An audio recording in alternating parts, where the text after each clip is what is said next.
jadi apa sih sebenarnya family business itu? Singkatnya, ini adalah bisnis yang kepemilikannya dikuasai oleh anggota keluarga dan bisa diteruskan ke generasi berikutnya. Di Indonesia bentuknya beragam, ya, yang mulai dari usaha kecil hingga perusahaan raksasa berskala nasional. Tapi intinya tetap sama, bisnis ini dimiliki dan dikelola oleh satu keluarga lalu diteruskan oleh keturunan selanjutnya. Menjalankan bisnis keluarga punya banyak keuntungan. Salah satunya bisa menjadi investasi jangka panjang sekaligus warisan harga. Tapi jangan salah, tantangan juga nggak kalah besar. Misalnya, harus menjaga nama baik keluarga, memastikan anggota keluarga punya bekal ilmu bisnis yang cukup, hingga menghadapi kesulitan dalam mencapai kesepakatan karena adanya perbedaan pandangan.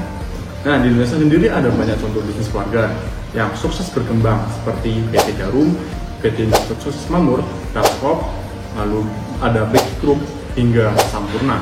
Mereka berhasil membangun bisnis yang kuat dan bisa bertahan lintas generasi. Wow, sangat bagus ya. Nah, pertanyaannya, apa rahasia di balik kesuksesan mereka? Kunci utamanya adalah corporate governance. Nah, kalau ngomongin corporate governance atau CG, ini sebenarnya adalah sistem yang bikin perusahaan lebih profesional dalam pengelolaannya. Intinya, CG ini membantu bisnis berjalan dengan prinsip transparansi, akuntabilitas, tanggung jawab, kemandirian, dan keadilan. Gak cuma itu, CG juga memastikan perusahaan tetap beretika dan berkelanjutan. Tujuannya jelas, supaya bisnis bertahan lama dan memberikan nilai tambah. Gak cuma buat pemilik saham, tapi juga semua pemangku kepentingan lainnya. Sekarang, gimana hubungannya dengan family bisnis? Nah, salah satu tantangan besar dalam bisnis keluarga itu nepotisme, di mana posisi penting seringkali diberikan berdasarkan hubungan keluarga, bukan berdasarkan kompetensi. Ini bisa jadi bumerang yang malah menghambat perkembangan bisnis. Tapi dengan menerapkan corporate governance, bisnis keluarga bisa lebih objektif, lebih terstruktur, dan lebih siap buat berkembang. Aturan jelas, siapapun yang memegang peran harus benar-benar kompeten. Dengan begitu, bisnis gak cuma bertahan 1 atau 2 generasi, tapi bisa terus tumbuh dan berkembang menjadi perusahaan lebih besar.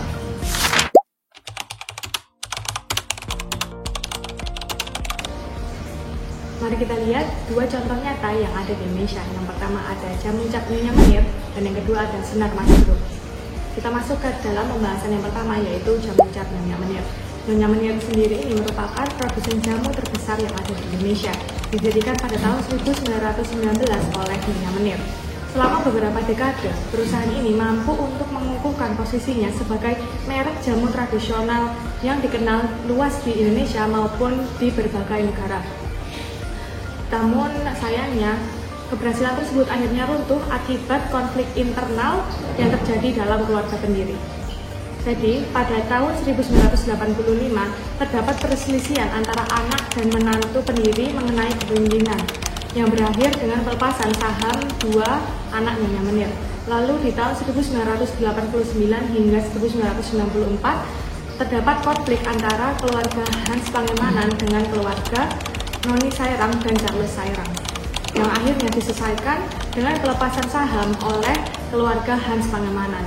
Lalu di tahun 1995 hingga tahun 2000, terdapat perebutan kekuasaan antara Noni Sairang dan Charles Sairang, yang berakhir dengan Charles sebagai pemilik penuh jamu Cap Nyonya Menir pada waktu itu. Setelah berada di bawah kendali Charles Sairang, Nyonya Menir ini menghadapi berbagai tantangan keuangan yang berujung pada kebangkrutan, beban utang yang semakin besar tanpa strategi pelunasan yang jelas, salah kelola keuangan dan manajemen yang mengakibatkan arus kas yang tidak sehat, serta kurangnya inovasi dalam menghadapi perubahan tren di industri jamu dan obat herbal menjadi faktor utama kejatuhan perusahaan. Akhirnya, Nyonya Menir ini dinyatakan pamit oleh Pengadilan Negeri Semarang pada 3 Agustus 2017. Selanjutnya, kita akan masuk ke pembahasan contoh yang kedua, yakni Sinar Mas Group. Sinar Mas Group merupakan konglomerat terbesar di Indonesia yang memiliki bisnis di berbagai sektor, termasuk keuangan, properti, hingga industri pulp and paper. Setelah pendirinya, yaitu Bapak Eka Cipta Wijaya meninggal dunia, perusahaan mengalami tantangan internal akibat sengketa warisan. Jadi pada saat itu, Freddy Wijaya, salah satu anak Bapak Eka Cipta, menggugat hak waris terhadap saudara-saudaranya. Sengketa ini memicu ketidakpastian di dalam perusahaan dan berdampak pada nilai saham beberapa emiten grup tersebut. Meski bisnisnya tetap bertahan saat ini, kasus ini menunjukkan bahwa tanpa perencanaan suksesi yang jelas, konflik internal dapat mengguncang stabilitas perusahaan.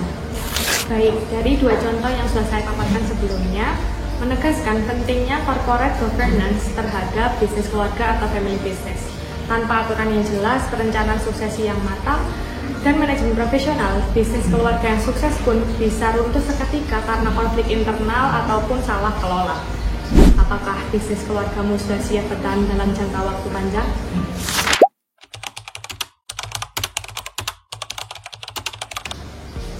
Kesuksesan family business dengan corporate governance. Mari kita lihat dua contoh nyata di Indonesia, yaitu Ciputra Group dan Salim Group. Yang pertama adalah Ciputra Group. Nah, Ciputra Group ini didirikan oleh Dr. Insinyur Ciputra yang telah berdiri selama 40 tahun dan dikenal sebagai pengembang proyek real estate skala besar. Nah, keberhasilan ini tidak lepas dari penerapan prinsip-prinsip SIGI yang kuat. Yang pertama adalah perencanaan suksesi yang jelas. Jadi, Ciputra ini telah menyiapkan generasi penerus dengan sistem yang baik dan memastikan kesinambungan bisnis tanpa konflik keluarga. Dan yang kedua adalah transparansi dan akuntabilitas. Jadi Ciputra Group ini adalah perusahaan terbuka dengan laporan keuangan yang diaudit secara berkala. Dan yang ketiga adalah manajemen profesional. Nah, Ciputra ini tidak hanya mengandalkan keluarga, tetapi juga merekrut profesional dalam menjalankan bisnisnya. Nah, jadi dengan tata kelola yang baik, Ciputra Group ini mampu bertahan dan berkembang menjadi salah satu konglomerat properti terbesar di Indonesia. Yang kedua adalah Salim Group. Nah, Salim Group ini didirikan oleh Sudono Salim atau Lim Xianglong pada tahun 1972, yang merupakan konglomerat yang memiliki jejak dalam industri makanan dan minuman, properti, retail, dan keuangan. Nah, keberhasilannya ini juga didukung oleh penerapan SIGI. Yang pertama adalah diversifikasi bisnis yang terstruktur. Jadi, tidak hanya berfokus pada satu industri, tetapi berkembang ke berbagai sektor seperti Indofood, Bank BCA, dan Bolasari. Yang kedua adalah profesionalisme dalam manajemen. Nah, anak dan cucu dari Sudono Salim ini yang memimpin telah dibekali pendidikan dan pengalaman bisnis, serta tetap melibatkan eksekutif profesional dalam pengelolaan. Dan yang ketiga adalah transparansi dan kepatuhan regulasi. Jadi, Salim Group ini menerapkan kebijakan yang sesuai dengan regulasi pemerintah dan menjaga keterbukaan kepada investor. Penerapan corporate governance yang kuat telah memungkinkan Salim Group bertahan di tengah berbagai krisis ekonomi yang melanda Indonesia. Nah, dengan diversifikasi bisnis, manajemen profesional, dan kepatuhan terhadap regulasi, Salim Group ini mampu menghadapi tantangan ekonomi termasuk krisis moneter pada tahun 1998. Nah, kemampuan mereka ini dalam beradaptasi dan mengelola risiko membuat perusahaan tetap eksis dan berkembang. Hingga kini, Salim Group tetap menjadi salah satu konglomerat terbesar di Indonesia dengan pengaruh yang luas di berbagai sektor industri. Nah, selain di Indonesia, beberapa bisnis keluarga besar di dunia juga menerapkan CG atau Corporate Governance yang ketat untuk memastikan keberlanjutan bisnis mereka. Contohnya, yang pertama, Samsung mengembangkan sistem tata kelola transparan dengan pemisahan posisi CEO dan dewan direksi, memastikan pengambilan keputusan yang lebih independen. Lalu ada Toyota menjaga tata kelola yang baik dengan struktur kepemimpinan yang transparan dan kepatuhan terhadap etika bisnis, sehingga bisa terus berkembang sebagai pemimpin industri otomotif di dunia. Kesimpulan pada video kali ini, tentu di atas menunjukkan bahwa dengan menerapkan corporate governance yang baik, bisnis keluarga dapat berkembang pesat dan bertahan lama. Dengan sistem yang jelas, perencanaan sukses yang matang, serta transparansi dalam pengelolaan, bisnis keluarga dapat terus berinovasi dan bertahan hingga lintas generasi.